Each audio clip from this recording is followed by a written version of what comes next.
नमस्कार बंधुरा ड्रीम गार्डेने आपनादेर प्रत्येकके स्वागत। बंधुरा आजकेर भिडियोटी अत्यंत गुरुत्वपूर्ण भिडियो होते चलेছে। ता सेना आजकेर भिडियोते जे विषयटी आमि आपनादेर संगे आलोचना करब जे किभाबे अति सहजभावे अर्थात एकेबारे घरोया पद्धति मेने आपनारा एई गोलाप गाछेर ग्रोथ द्रुत किभाबे बाड़ाबेन। এই ড্রিম গার্ডেনে 2024-25-এ যে সুন্দর একটি গোলাপ বাগান রয়েছে তা সেই সুন্দর একটি গোলাপ বাগানের জাস্ট একটা ভিউ আপনাদের সঙ্গে আমি শেয়ার করছি এবং তারপর আমি ডিটেইলসে আপনাদের সঙ্গে ওই বিষয়টি নিয়ে আলোচনা করব।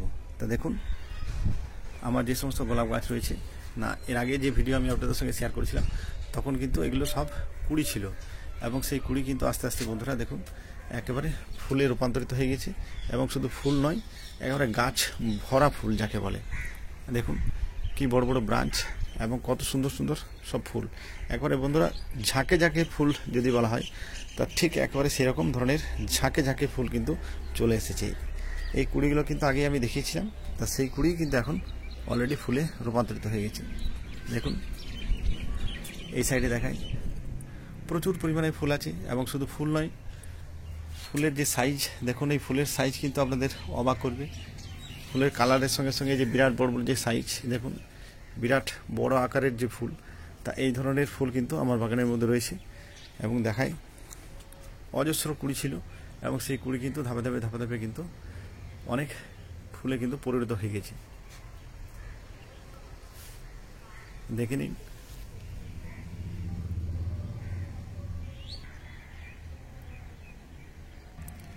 এই গাছটিতে বেশ কিছুদিন আগে অনেক ফুল ছিল কিন্তু সেই সমস্ত ফুল আস্তে আস্তে শুকিয়ে যাওয়ার পর আমি কিন্তু সেগুলো সব পূরণ করে নিয়েছি এবং পূরণ করার পর দেখুন আবার নতুন করে সব কত বড় বড় সব ব্রাঞ্চ এসছে এবং প্রত্যেকটি ব্রাঞ্চ থেকে কিন্তু আবার নতুন নতুন কুড়ি আসা আরম্ভ হয়ে গেছে।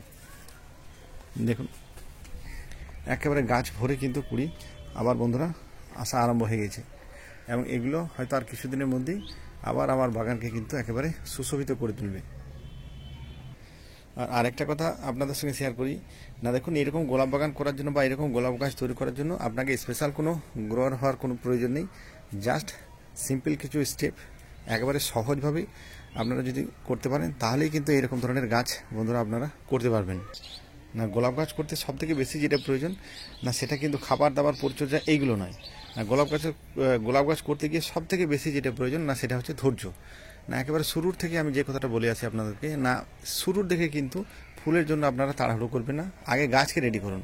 আচ্ছা এই গাছ লাগানোর পর কিন্তু দীর্ঘ 7-8 মাস ধরে এই গাছের মধ্যে কিন্তু কোনোরকম কোনো ফুল আমি নিইনি, যার জন্য আমি আগে নিজের গাছটাকে তৈরি করেছিলাম এবং এই কথাটাই কিন্তু আমি বারে বারে আপনাদের বলি যে আগে ফুলের জন্য তাড়াহুড়ো করবেন না, গাছটাকে আগে রেডি করুন। এরকম ভলিউমের যদি গাছ রেডি করতে পারেন তাহলে কিন্তু ফুলের জন্য আপনাদের আর ভাবতে হবে না। দেখুন এই একটি ব্রাঞ্চ, এই ব্রাঞ্চ থেকে কতগুলো মাথা বেরিয়ে এসছে এবং প্রত্যেকটি ডগা থেকে কিন্তু নতুন নতুন একটা একটা করে কিন্তু ফুল আসবে। সেই জন্য যদি গাছ আগে রেডি করে নেওয়া যায় তাহলে পরে কিন্তু বন্ধুরা ফুলের জন্য আর আমাদের অপেক্ষা করতে হবে না, ফুল কিন্তু আপনা আপনি সেই ব্রাঞ্চ থেকে কিন্তু ফুল বেরিয়ে আসবে। আর সঠিক পরিচর্যা করলে কিন্তু মাটির মিডিয়াতেও এত সুন্দর গাছ করা যায়, যেটা কিন্তু আমি অলরেডি করে দেখিয়েছি। কারণ আমার বাগানে যে সমস্ত গাছ রয়েছে প্রত্যেকটি গাছ কিন্তু মাটির মিডিয়ার গাছ এবং এই মাটির মিডিয়ার গাছেরও কিন্তু ভলিউম যথেষ্টই চোখে পড়ার মতো। দেখুন এটি তো মাত্র 10 মাসের গাছ আমার, এই গাছেরও দেখুন কত সুন্দর ভলিউম, কত সুন্দর গ্রোথ এবং কত নতুন নতুন ডালপালা এই গাছের মধ্যে কিন্তু অলরেডি বেরিয়ে এসছে। আর এরপর নেক্সট যে বিষয়টি আমি আলোচনা করব না আজকের ভিডিওতে যে স্পেশাল যে জিনিসটা অর্থাৎ যে খাবার আমি তৈরি করেছি বিশেষ করে এই গোলাপ গাছের গ্রোথ নিয়ে, তো সেই গ্রোথ স্পেশাল একটা খাবার এই মুহূর্তে কিন্তু আমি আপনাদের সঙ্গে শেয়ার করব। তা শেয়ার করার আগে দেখে নেন তা সেই খাবারটা আমি কিভাবে তৈরি করেছি। গোলাপ গাছের গ্রোথ নিয়ে অনেক প্রশ্ন এসেছে আমার কমেন্টে, তো সেই জন্য আজকে আমি আপনাদের সঙ্গে এমন একটি ঘরোয়া খাবার তৈরি করে দেখাবো না এই খাবারটি যদি আপনারা গোলাপ গাছকে ফিড করাতে পারেন তাহলে কিন্তু গোলাপ গাছের গ্রোথ খুব ভালো হবে। তা সেই খাবারে কী কী আইটেম আমি মিক্স করছি তা সেই আইটেমগুলো এবার আপনাদের সঙ্গে আমি দেখিয়ে নিই। না সবার আগে যে খাবারটা আমি আপনাদের সঙ্গে শেয়ার করবো সেটা হচ্ছে দেখুন এটা হচ্ছে সর্ষের খোল। তাই এই সর্ষের খোল মোটামুটি আনুমানিক এই মুঠো নিয়ে 3 মুঠো প্রায় 50 থেকে হয়তো 60 গ্রাম মতো হবে। তাই 60 গ্রাম সর্ষের খোল। আচ্ছা এর সঙ্গে মেশাবো আপনার 1 মুঠো প্রায় 10 গ্রাম মতো হয়তো নিমখোল। আর সবশেষে যে জিনিসটি মেশাবো না এটা হচ্ছে কিন্তু একেবারে গোলাপ গাছের স্পেশাল খাবার, এটা হচ্ছে বন্ধুরা চা পাতা, না এটা মোটামুটি আনুমানিক 2 চা চামচ কিন্তু নেওয়া আছে, ধরে নেওয়া যায় হয়তো 10 গ্রাম। তাহলে এই যে 3টি যে খাবার একেবারে কিন্তু গোলাপ গাছের গ্রোথের জন্য কিন্তু স্পেশাল, যেটাকে আমি বলছি না, এই খাবার কিন্তু আমি 4 দিন আমার এই যে বালতি, এই বালতির মধ্যে কিন্তু আমি পচিয়ে তারপর কিন্তু আমার গাছকে ফিড করাবো। এর সঙ্গে আমি মিশিয়ে নেবো দেখুন প্রায় 1 লিটার জল।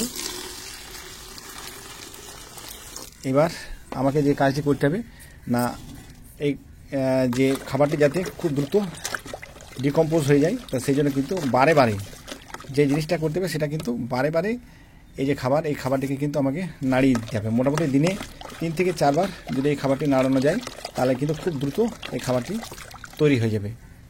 আর সবশেষে যে কাজটি করতে হবে না, এই খাবারটি একটা এয়ারটাইট কন্টেনার এর মধ্যে যদি রাখা যায় তাহলে খুব ভালো হয়। তা সেই জন্য এই যে আমার যে বালতি আছে, এই বালতির মধ্যে ঠিক এরকম একটা এয়ারটাইট ঢাকনা আমি এর মধ্যে লাগিয়ে দেবো। তাহলে কিন্তু 4 দিনের মধ্যে খুব দ্রুত এই খাবারটি কিন্তু গাছকে দেওয়ার জন্য রেডি হয়ে যাবে। না, এই তৈরি করার পদ্ধতিটা কিন্তু আপনাদের সঠিকভাবে কিন্তু ফলো করতে হবে, ঠিক যেমনভাবে দেখানো হয়েছে এরকমভাবেই কিন্তু এই খাবারটিকে রেডি করে ঠিক 4 দিন পর কিন্তু এই খাবারটিকে গাছের গোড়াতে আপনাদেরকে দিতে হবে, তাও সেটা কিন্তু সকালের দিকে। দেখুন এবার যেহেতু আমার এই খাবার তৈরি করা 4 দিন হয়ে গেছে, এবার 4 দিন পর এই খাবারের কি কন্ডিশন একবার দেখিয়ে নিই। দেখুন কত সুন্দর একেবারে লাল হয়ে আছে বন্ধুরা। দেখুন মাত্র 1 লিটার জলের মধ্যে 3টি আইটেম এর মধ্যে মেশানো ছিল, সর্ষের খোল, নিম খোল এবং যেটা দিয়েছিলাম সেটা হচ্ছে চায়ের পাতা।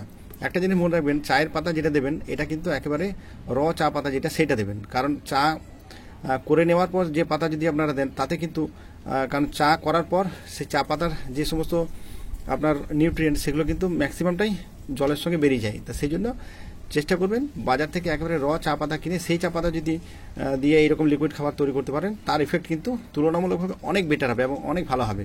কারণ যেহেতু গোলাপ গাছ একটা অ্যাসিডিক সয়েল পছন্দ করে, তা সেই জন্য অ্যাসিডের যে পিএইচ মাত্রা সেটা কিন্তু এই চা পাতা ইউজ করে খুব সহজেই আপনারা কিন্তু সেটা ফুলফিল করতে পারবেন। এরপরে এই খাবারটা আমি কী করবো না, যেহেতু 1 লিটার জল ছিল এর সঙ্গে আমি আরও ফ্রেশ 3 লিটার জল মিশিয়ে নেবো। এই 4 লিটার অর্থাৎ 1:3 এই রেশিওতে কিন্তু এই খাবারটি তৈরি করতে হবে। দেখে নিন একেবারে এটা 4 লিটারের বালতি ছিল এবং এই 4 লিটার যে লিকুইড খাবার যেটা তৈরি করলাম, দেখুন সে খাবারের কোয়ালিটি কত সুন্দর হয়েছে। এটা শুধু গোলাপ গাছের জন্য নয়, বাগানের যে কোনো গাছের জন্য কিন্তু এই জিনিস তৈরি করে খুব সহজেই আপনারা দিতে পারবেন।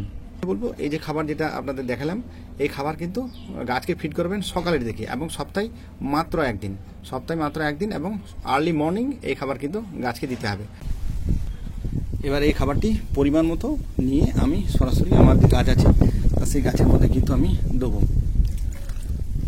তা বন্ধুরা এইটা হলো একটা সঠিক পদ্ধতি, যে পদ্ধতিতে আমরা খুব সহজেই কিন্তু আমাদের গাছকে যদি আমরা ফিড করাই তাহলে পরে কিন্তু তার রেজাল্ট অবশ্যই ভালো হবে। আর একটা গুরুত্বপূর্ণ জিনিস আমি আজকে ভিডিওতে আপনাদের সঙ্গে শেয়ার করে নিই না, অনেকেই এটা আমার কমেন্ট সেকশনে জানতে চেয়েছেন যে শুকিয়ে যাওয়া ফুল কিভাবে আমরা গাছ থেকে কাটবো। না দেখুন এই যে ফুলটি এটা পাপড়ি প্রায় ঝরতে শুরু হয়ে গেছে এবং এই যে ফুল এটা যখন কাটবো চেষ্টা করবেন নিয়ারেস্ট যেখানে 5 পাতা আছে তা সেই 5 পাতার ওপর থেকে কিন্তু এই ডালটিকে পূরণ করার চেষ্টা করবেন এবং তার ফলে কী হবে, এই যে নতুন যে শুটস এখান থেকে বেরিয়ে আসবে, এই নতুন শুটসটা কিন্তু তুলনামূলকভাবে অনেক হেলদি হবে এবং এতেও যে ফুল আসবে এই ফুলটাও কিন্তু অনেক ভালো হবে। দেখে নিন। এবার যদি চান এখানে তাহলে পরে ফাঙ্গিসাইড লাগিয়ে দিতে পারেন, তবে আমি নিজে ব্যক্তিগতভাবে আপনাদের বলবো ফাঙ্গিসাইড না লাগিয়ে যদি হলুদ গুঁড়োর পেস্ট লাগাতে পারেন তাহলে কিন্তু সেটা সব থেকে ভালো হবে। তাই বন্ধুরা আজকে ভিডিওটি যদি ভালো লাগে অবশ্যই একটা লাইক করে দেবেন, চ্যানেলটিকে সাবস্ক্রাইব করে নেবেন এবং ভিডিওটি অন্যান্য বাগানি বন্ধুদের মধ্যে শেয়ার করে নেবেন। ভিডিওটি ধৈর্য ধরে শেষ পর্যন্ত দেখার জন্য অসংখ্য ধন্যবাদ। ভালো থাকবেন, সুস্থ থাকবেন।